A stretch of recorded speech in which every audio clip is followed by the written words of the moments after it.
clashing with police this week outside the Libyan embassy in Paris. They were driven to protest by the revelation that some immigrants and refugees in Libya are being traded and sold as slaves. 700. 700? Hidden camera footage obtained by CNN shows the auctioneer boasting big, strong boys for farm work. Off camera, someone asks, what happened to the ones from Niger? Sold off, he's told. Thousands of desperate people from across sub-Saharan Africa routinely pour through Libya's borders, hoping to make it to Europe. But a clampdown on boats crossing the Mediterranean has meant smugglers are looking for new ways to offload their human cargo. I honestly don't know what to say. That was probably one of the most unbelievable things I've ever seen. CNN senior international correspondent Nema El-Bagher is part of the team that investigated this story in Libya and broadcast it around the world. Nema, incredible reporting. I mean, it's really something to watch, and so I can only imagine what it was like to watch it in person. As we see you physically walk up to this auction, why did the auctioneers believe that you were there? Well, as they understood it, we were there looking for someone. I'm from Sudan, and I speak Arabic, so I was able to say that I thought that I had heard a Sudanese accent amongst the men that were being sold.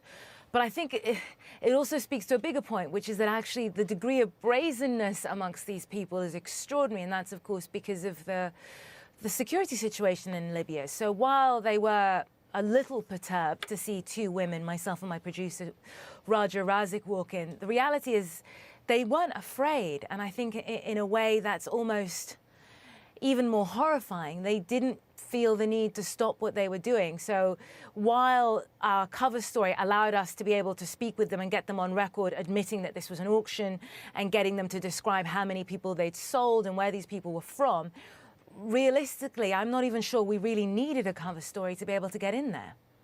We see your reaction afterward as you talk to camera, just sort of, I think, shocked yourself that this has unfolded in front of you. Tell us more about what that was like, because you've covered a number of stories around Africa that many people would find difficult. This one, though, seemed to really catch you. I think it's probably very different being in a situation where it's a front line or, you know, there's an active conflict going on, and that's usually where you tend to see some of the more horrible things.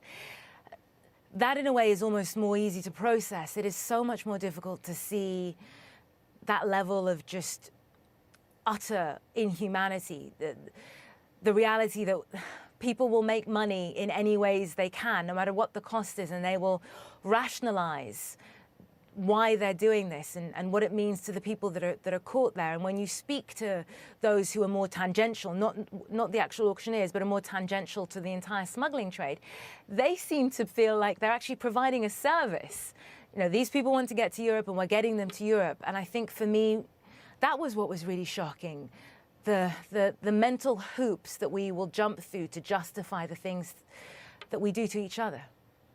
The footage has certainly garnered attention worldwide. We're here in Canada talking about it. What has come of this story? It seems to really have had an incredibly visceral reaction, and I don't know whether it's because this is something that we've been hearing murmurs about for a while.